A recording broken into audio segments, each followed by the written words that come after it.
Jako że nie można bez końca grać w gry samochodowe, a twórcy gry Ride byli tak mili, że udostępnili nam kod do wersji Steam, postanowiliśmy ją zrecenzować. Ride jest grą stworzoną przez włoskie studio Milestone, o którym zapewne już trochę słyszeliście. Wszak jeszcze niedawno mieli dostęp do licencji WRC i stworzyli 4 gry z tej serii, a jeśli chodzi o tematykę motocyklową, mają całkiem spore doświadczenie, bo kilkanaście gier z serii MotoGP oraz Superbike z ostatnich 15 lat to wszystko ich dzieła. Ride jest trochę innym podejściem do tematu gier motocyklowych niż te poprzednie. Mamy zarówno motocykle wyścigowe, jak i drogowe, z przewagą tych drugich. Do wyboru mamy trasy istniejące w rzeczywistości, takie jak Imola, Magny-Course, Road America oraz trasy fikcyjne stworzone na potrzeby gry, jednak wzorowane zazwyczaj na prawdziwych lokalizacjach, takich jak Japonia, Wybrzeże Lazurowe i tym podobne. Mamy też możliwość tuningowania swoich motocykli, zarówno wizualnie, jak i mechanicznie.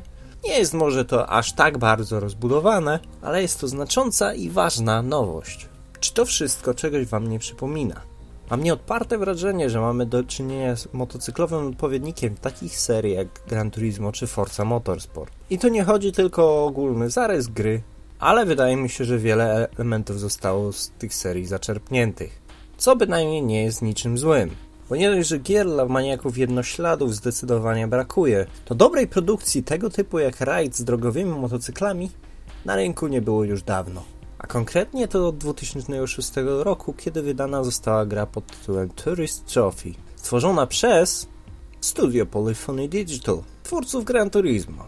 Uruchamiając grę witają nas całkiem nieźle wyglądające menusy oraz kilka trybów rozgrywki do wyboru. Mamy możliwość szybkiej gry, gdzie mamy próbę czasową, wyścig, samouczek lub walkę z kolegą na podzielonym ekranie. Mamy tryb online, gdzie możemy szybko dołączyć do zawodów, wybrać z listy serwerów dokładnie ten, który chcemy, stworzyć swój i możemy też przeglądać rankingi online, które pokazują, jak sobie do tej pory radziliśmy.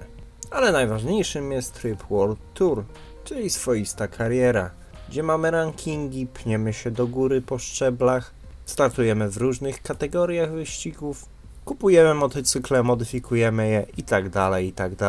Zaczynając mamy do wyboru jeden z 3 motocykli, Triumph, Ducati lub Yamaha. Wszystkie należą do jednej kategorii, motocykli Naked o pojemności poniżej 700 cm3, więc nasza kariera zacznie się tak samo niezależnie od wyboru. Zdobywając dobre miejsce w wyścigach poza wygrywaniem wirtualnej waluty, uzyskujemy punkty reputacji, które pozwalają nam się piąć coraz wyżej w rankingu, a gdy zajdziemy wystarczająco wysoko w tym rankingu, będziemy mieli dostęp do elitarnych wyścigów, w których możemy wygrać kolejne motocykle itd.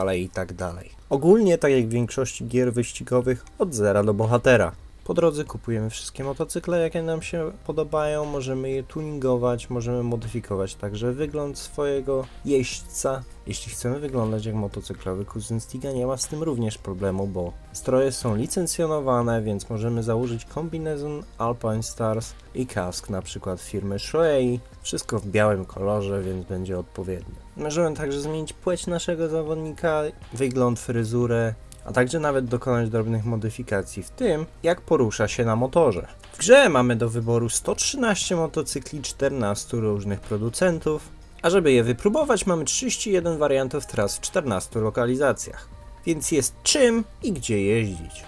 Jeśli chodzi o oprawę audiowizualną, jest nieźle, ale bez rewelacji. Modele motocykli, postacie i animacje z nimi związane są naprawdę nieźle wykonane. Ponadto każdy motocykl ma krótki opis, gdzie możemy poznać jego historię i dane techniczne. Przed wejściem do nowej kategorii wyścigów mamy krótki filmik z narratorem, który wprowadza nas do tego. Niestety z nieznanych przyczyn nie możemy już potem tego filmiku powtórzyć.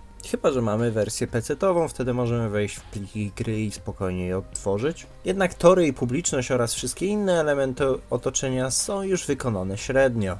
Nie rażą może jakoś straszliwie, ale też nie warto im się zbytnio przyglądać, bo po prostu nie ma czemu. Gra nie prezentuje może żadnych wodotrysków, jeśli chodzi o grafikę, ale niezłe wykonanie i kolorystyka sprawiają, że w ruchu wygląda całkiem w porządku. Jeśli chodzi o audio, każdy motocykl ma inny dźwięk, aczkolwiek wydaje mi się, że brzmią one trochę zbyt cyfrowo i nienaturalnie. Osobiście mnie muzyka w menu po pewnym czasie zaczęła denerwować, a w wyścigu od razu ją wyłączyłem, bo jest niepotrzebna. I teraz dochodzimy do kwestii, która w głównej mierze decyduje o tym, czy gra wyścigowa jest dobra, czy możemy używać płyty jako podstawki pod kubek. Mianowicie chodzi o fizykę, a ta w Ride stoi na bardzo dobrym poziomie. Nie jest to pełna symulacja, bo motocykle nie są aż tak łatwe do wywrócenia, jak mogłoby mi się wydawać. I potwory chyba mają trochę więcej trakcji niż w rzeczywistości. No ale muszę zaznaczyć, że nie jeżdżę na motocyklu, także nie mogę się do końca na ten temat wypowiedzieć. Aczkolwiek gra się naprawdę przyjemnie. Motocykle nie trzymają się drogi jak przyklejone. No i przede wszystkim złożenie motocykla w zakręt trwa chwilę. To jest zwłaszcza cholernie widoczne w sekcjach, gdzie mamy zakręty następujące szybko po sobie. Lewy, prawy. Musimy przełożyć go dość wcześnie, bo inaczej nie zmieścimy się w zakręcie. Nie jest to tylko moja opinia, ale jak czytałem opinie innych, naprawdę fizyka jest bardzo fajna. Mamy co prawda do wyboru 3 tryby. Standardowy, średnio zaawansowany i profesjonalny. Ale nie ma między nimi jakichś gigantycznych różnic. Może jest trochę więcej przyczepności i trochę trudniej jest spaść motocykla na tych łatwiejszych. Plus możemy dodatkowo korzystać z niektórych wspomagaczy, które nie są dostępne na bardziej zaawansowanej fizyce. Takie jak na przykład hamowanie pod jednym przyciskiem, gdzie na zaawansowanej fizyce mamy tylny i przedni hamulec pod osobnymi. Nawet automatyczny hamulec na bardzo podstawowej. Oczywiście linia jazdy, kontrola trakcji, wspomaganie, aby motocykl nie stawał na dębach i tak dalej. Każdy motocykl prowadzi się troszkę inaczej, te lżejsze maszyny są łatwiejsze właśnie w składaniu w zakręt. Tymi cięższymi trzeba dużo wcześniej składać się w zakręt, żeby się w nim zmieścić. Na dodatek trzeba wcześniej hamować, a szybkie ścigacze znacznie lepiej prowadzą się niż ciężkie motocykle drogowe. Czy ten cały obraz czyni Ride idealną grą motocyklową? Nie. Ride ma niestety wiele problemów, poczynając od optymalizacji. Na moim nie najnowszym komputerze, ale na takim, którym da się uruchomić Assetto Corsa, Race Rooma czy Eurotrack Simulatora 2 w 60 fps w pełnej rozdzielczości Full HD, Ride w 720p na minimalnych detalach ma problem z 30, gdzie poziom grafiki absolutnie nie tłumaczy tej wydajności. Następnie, żeby uświadomić, jak bardzo czasem poważne są to problemy, gra psuła save'y. Ten na szczęście podobno został już poprawiony patchem i jak do tej pory nikt nie narzeka. Ale są też mniejsze problemy, jak z olejem w motocyklu, gdzie gra nie uznaje nam tego, że wymieniliśmy olej i cały czas mamy przez to mniejszą moc niż powinniśmy. Ponadto podzielę się z wami moim doświadczeniem z online.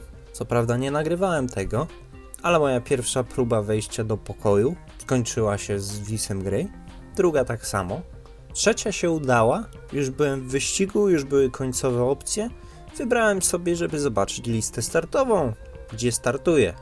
I tak widziałem ją do końca świata. Lista startowa została, wyścig się rozpoczął, a ona była na wierzchu, ja nie widziałem żadnych instrumentów, nie widziałem jak szybko jadę, na której jestem pozycji, które to okrążenie. Widziałem półprzezroczystą listę startową, więc wiedziałem, z której pozycji zacząłem wyścig, a na dodatek za każdą zmianą biegu w górę, bo grałem na padzie od PS3 i to było przypisane pod kółko, gra pytała się, czy chcę opuścić wyścig i wyświetlała następne okno, które jeszcze bardziej przysłaniało mi widok. Na Steamie w dyskusjach możecie znaleźć wątek z problemami, który ma jakieś 36 stron. Także ich nie brakuje, jedne są mniej poważne, drugie bardziej, ale mnie najbardziej boli problem z optymalizacją. Na konsolach wcale nie jest lepiej. Na Xboxie rozdzielczość dopiero w ostatniej chwili została podbita do 1080p, a i tak mimo tej grafiki działa w 30 klatkach na sekundę, a nie 60. Dodatkowo gra może zniechęcić początkujących przez swój poziom trudności. Jak już wcześniej mówiłem, na początku trybu kariery mamy do wyboru 3 motocykle. Ducati, Yamaha oraz Triumpha. Najsłabsze Ducati ma 80 koni, najmocniejszy Triumph ma 106. Pomyślałem, że nauczę się i wezmę sobie słabszy motocykl, więc wziąłem Ducati. Do pierwszego wyścigu wziąłem profesjonalną fizykę z wszystkimi asystami wyłączonymi, ale najłatwiejszy poziom trudności przeciwników. Niestety w tej samej kategorii była także MV Augusta ze 125 końmi, a poziom trudności bardzo łatwy wcale nie jest tak bardzo łatwy. Określiłbym go jako normalny, średnio zaawansowany. Przeciwnicy wcale nie hamują dużo wcześniej niż my, powiedziałbym, że hamują bardzo późno. Składają się bardzo dobrze w zakręty i wcale nie jadą w nich dużo wolniej. Jedyne co to może troszkę później dodają gazu na wyjściu i trochę wolniej przejeżdżają takie długie zakręty. Natomiast w pierwszym wyścigu tor to Mediolan. Wiele skrzyżowań o kącie prostym plus ponad 50% więcej mocy u przeciwników sprawiło, że nie miałem szans zająć wyższego miejsca niż 5. To może trochę zniechęcić na starcie. Następnie, ale tutaj to już bardziej sugestia do rozwoju, lista tras mogłaby być trochę większa. Na tych trasach stworzonych na potrzeby gry bez problemu można by dodać wersję w odwrotnym kierunku, co powiększyłoby trochę liczbę. Poza tym przydałoby się trochę więcej tych torów. 14 lokalizacji to nie jest aż tak dużo. Jeśli chodzi o maszyny, liczba 113 motocykli wydaje się całkiem niezła. Jednak sporo to powtórki, na przykład w Triumfie mamy 3 wersje R, które są praktycznie takimi samymi motocyklami jak zwykłe. Okej, różnią się trochę wyglądem i minimalnie lepiej się podobno prowadzą. Pewnie skoro był już model podstawowy, taki było łatwo stworzyć i przenieść do gry. Ja tylko zaznaczam, że takich też jest kilka. Ponadto policzyłem i z tych 113 aż 81 motocykli jest z 2014 roku. Są to nowe modele. Brakuje tych starszych. Sprzed 2000 roku jest zaledwie 11 motocykli. Brakuje większej różnorodności, nie ma żadnych cruiserów ani chopperów, nie ma takich prawdziwych klasyków. Kompletnie brakuje słabszych motocykli, jest tylko jedna Aprilia z 250. Gdy popatrzymy na listę motocykli w Tourist Trophy, była zdominowana przez japońskie motocykle, ale były tam takie bardziej turystyki, były skutery nawet o większych pojemnościach, były motocykli 250, 125. Na ciasnych torach do nauki dla początkującego byłyby bardzo fajne moim zdaniem. A ponadto wprowadzają większą różnorodność. No i jeśli chodzi o DLC, dostępny jest Season Pass, natomiast wyszły 2 dodatki z motocyklami Yamaha. Pierwszy ma 3 motocykle z 2015 roku, drugi ma 3 motocykle klasyczne, bodajże R1 w 2 rocznikach i R6. Ale tak naprawdę nie wiadomo co w tym Season Passie będzie. Nic nie zostało ogłoszone, kosztują chyba 15 euro. Nie wiadomo czy będą tory, czy będą dodatki z motorami, czy będzie jakiś nowy tryb gry. Kompletna cisza, także na razie bym się z tym wstrzymał. Ogółem, czy rajd jest warty zainteresowania? Jak najbardziej, ale musicie wziąć pod uwagę te wszystkie błędy, średnią grafikę, musicie też mieć dobry komputer, żeby naprawdę czerpać przyjemność z tej gry. Albo jeśli macie konsolę, musicie zadowolić się 30 klatkami na sekundę. Oczywiście mam nadzieję, że w wersji na PS4 i Xbox One te 30 klatek na sekundę będzie utrzymywane cały czas. Gra ma naprawdę duży potencjał. W tej chwili, jeśli miałbym ją oceniać, myślę, że dostałaby około 7.